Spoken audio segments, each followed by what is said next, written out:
گڑ گڑانے خوف اور ندامت کا نام ہے۔ اللہ اکبر کبیرہ۔ اللہ تبارک و تعالیٰ کی دعا میں بارگاہ میں دعا کرتے ہیں کہ اللہ تبارک و تعالیٰ ہمیں بھی خشوع و خضوع کے ساتھ، دل جمعی کے ساتھ، دل لگی کے ساتھ نماز پڑھنے کی توفیق عطا فرمائے۔ اللہ کریم 12-18 سورۃ المؤمنون کی آیت نمبر 1 اور 2 میں ارشاد فرماتا ہے، ترجمہ قرآن کنز الایمان، بے شک مراد کو پہنچے ایمان والے جو اپنی نماز میں گڑ گڑاتے ہیں۔ اللہ اکبر کبیرہ۔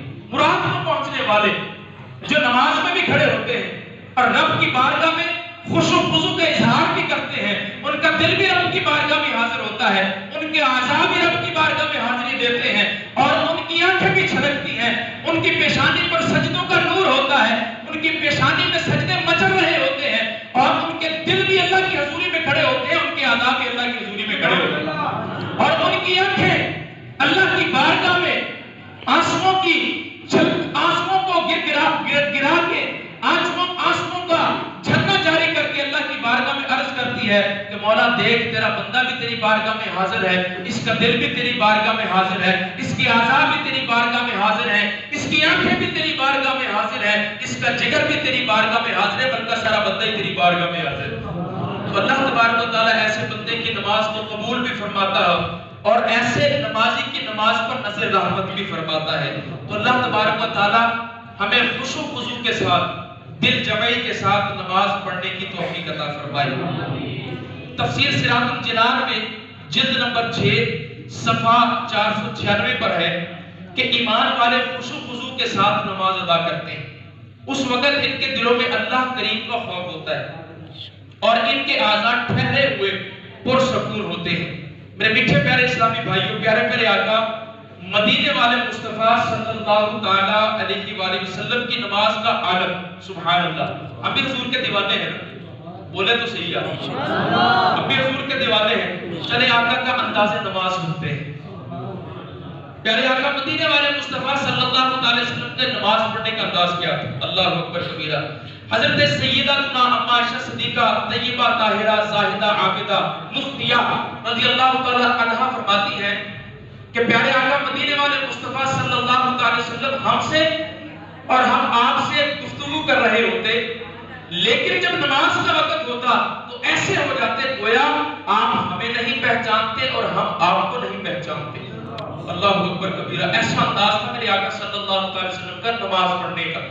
حضرت سیدنا ابراہیم خلیل اللہ علیہ نبینا علیہ السلام جب نماز کے لیے کھڑے ہوتے تو آپ کے دل کی دھڑکن 2 میل کی مسافت سے سنائی دیتی تھی۔ بعض صحابہ کرام علیہ رضوان کی نماز میں حالت ایسی ہوتی تھی کہ وہ رکوع میں اتنے پرسکون ہوتے کہ ان پر چڑیاں بیٹھ جایا کرتی تھی، گویا وہ بے جان چیزوں میں سے ہیں۔ جبکہ بعض صحابہ کرام فرماتے ہیں کہ بروز قیامت لوگ نماز والی کیفیت پر اٹھائے جائیں گے، یعنی نماز میں جس کو جتنا اطمینان اور سکون حاصل ہوتا ہے اسی کے مطابق اس کا حشر یعنی اٹھایا جانا ہوگا۔ اللہ اکبر کبیرہ۔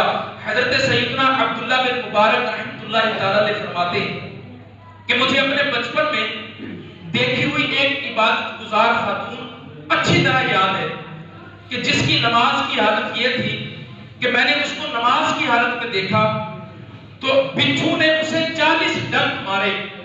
اللہ اکبر کبیرہ۔ ذرا دل کے کانوں سے سنیے گا، ادھر سے سن کے ادھر سے نہ نکالیے گا۔ کہتے ہیں کہ مجھے وہ عورت اچھی طرح یاد ہے کہ جس کو میں نے حالت نماز کے اندر دیکھا اور اس کو بچھو نے 40 ڈنک مارے، مگر اس اللہ کی بندی کی حالت میں ذرا بھی فرق نہ آیا۔ اس اللہ کی بندی کی حالت میں ذرا بھی فرق نہ آیا۔ اور جب وہ نماز سے فارغ ہوئی تو میں نے کہا اماں بچھو نے آپ کو ہٹایا کیوں نہیں؟ بچھو نے آپ کو ڈنک مارے ہیں، آپ نے اس کو ہٹایا کیوں نہیں؟ تو جواب دیا صاحبزادے ابھی تم بچے ہو، تمہیں ابھی یہ راز معلوم نہیں ہے۔ اللہ اکبر کبیرہ۔ ابھی تم بچے ہو، تمہیں کیا پتا یہ محبوب اور محب کی باتیں کیا ہوتی ہیں؟ ابھی تم بچے ہو، ابھی تمہیں یہ معلوم نہیں ہے یہ کیسے مناسب تھا کہ جب میں اپنے رب کے کام میں مشغول تھی تو اپنا کام کیسے کر سکتی ہوں؟ اے عاشقان رسول، خشوع و خضوع سے نماز پڑھنے کے فضائل، نماز پڑھنے کے ثوابات، 5 نمازوں کے فضائل، جماعت کے فضائل، مسجد کے فضائل، سجدے کے فضائل، نماز پڑھنے کے عذابات، نہ پڑھنے کے عذابات، عاشقان نماز کی 86 حکایات اور نماز سے متعلق بہت ساری معلومات، انفارمیشن جاننے کے لیے میرے شیخ طریقت امیر اہل سنت دعوت برکات العالیہ کی بڑی پیاری کتاب فیضان نماز کا مطالعہ کیجئے، انشاءاللہ عز و جل آپ کو ڈھیروں ڈھیر معلومات حاصل ہوں گی۔ صلو علی الحبیب صلی اللہ تعالی علی محمد صلی اللہ تعالی علیہ وسلم۔ پیروں کے پیر، روشن زمین، شیخ عبدالقادر جیلانی الحسنی والحسینی رضی اللہ تعالی عنہ ایک بار ایک قبرستان میں اپنے استاد محترم حضرت سیدنا شیخ حماد رضی اللہ تعالی عنہ کے مزار شریف پر علماء فقراء کے قافلے کے ہمراہ تشریف لے گئے اور کافی دیر تک کھڑے کھڑے دعا فرماتے رہے، یہاں تک کہ دھوپ بہت تیز ہو گئی۔ جب لوٹے تو آپ کے چہرہ انور پر خوشی کے آثار تھے۔ حاضرین نے آپ رحمۃ اللہ تعالی علیہ سے اس قدر لمبی دعا کا سبب پوچھا تو فرمایا کہ اس مزار شریف میں آرام فرمانے والے میرے استاد گرامی حضرت سیدنا شیخ حماد رحمۃ اللہ تعالی علیہ کے ساتھ ایک قافلہ نماز جمعہ ادا کرنے کے لیے جا رہا تھا، تو راستے میں جب ایک نہر کے پل سے گزرے تو میرے استاد گرامی نے اچانک مجھے دھکا دے دیا اور نہر میں گرا دیا۔ سخت سردیوں کے دن تھے، میں نے بسم اللہ پڑھ کر غسل جمعہ کی نیت کر لی، اللہ اکبر کبیرہ۔ جو تو پانی سے نکلا، اپنا اون کا جبہ نچوڑ کر قافلے سے جا ملا۔ شیخ حماد کے مرید خوش طبعی کرنے لگے۔ آپ رحمۃ اللہ تعالی علیہ نے انہیں ڈانٹا، فرمایا میں نے عبدالقادر کا امتحان لیا جس میں انہیں پہاڑ کی طرح مضبوط پایا۔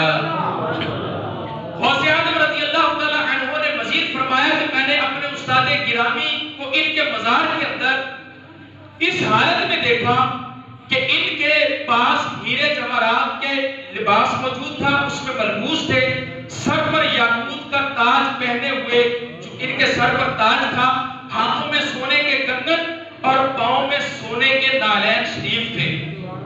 مگر حیران کن بات یہ دیکھی کہ وہ یہ تھی کہ دایاں ہاتھ کا کام نہیں کر رہا تھا۔ میں نے پوچھا حضور یہ کیا ہے؟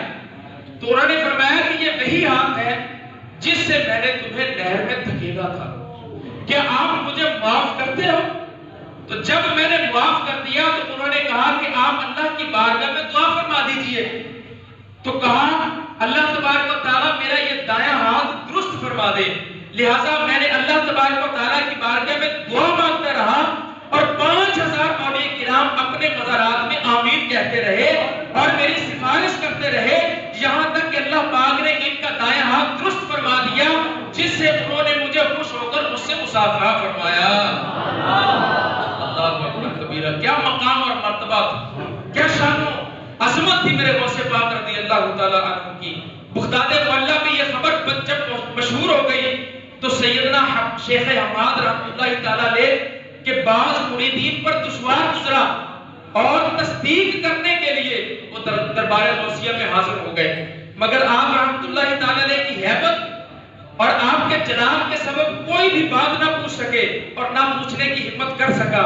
پیروں کے پیر، روشن زمین حضور غوث پاک رضی اللہ تعالیٰ عنہ ان کے دلوں کا حال پہچان گئے اور خود ہی ارشاد فرمایا آپ حضرات 2 شیخین کو پسند فرما لیں جو آپ کا مسئلہ حل کر دیں۔ چنانچہ یہ معاملہ حضرت سیدنا شیخ یوسف حمدانی اور حضرت سیدنا شیخ عبد الرحمن کردی جو کہ اصحاب کشف تھے ان کے سپرد کر دیا گیا اور حضور غوث پاک رضی اللہ تعالیٰ عنہ کی خدمت میں عرض کر دی گئی کہ ہم نے یہ 2 بندے سلیکٹ کر لیے، ہم آپ کو جمعہ تک کی مہلت دیتے ہیں، یہ دونوں حضرات آپ کی تصدیق کر دیں۔ حضرت غوث پاک رضی اللہ تعالیٰ عنہ نے فرمایا انشاءاللہ عز و جل آپ حضرات یہاں سے اٹھنے بھی نہ پائیں گے کہ مسئلہ حل ہو جائے گا۔ یہ فرما کر میرے غوث پاک رضی اللہ تعالیٰ عنہ نے اپنا سر انور جھکا لیا، تمام حاضرین نے بھی اپنا سر جھکا لیا۔ اتنے میں حضرت سیدنا شیخ یوسف حمدانی رحمۃ اللہ تعالیٰ علیہ جو صاحب کشف تھے ننگے پاؤں جلدی جلدی تشریف لائے اور اعلان کیا اللہ پاک کے حکم سے ابھی مجھ پر حضرت سیدنا شیخ حماد رحمۃ اللہ تعالیٰ علیہ ظاہر ہوئے ہیں اور حکم دیا ہے کہ فوراً شیخ عبدالقادر جیلانی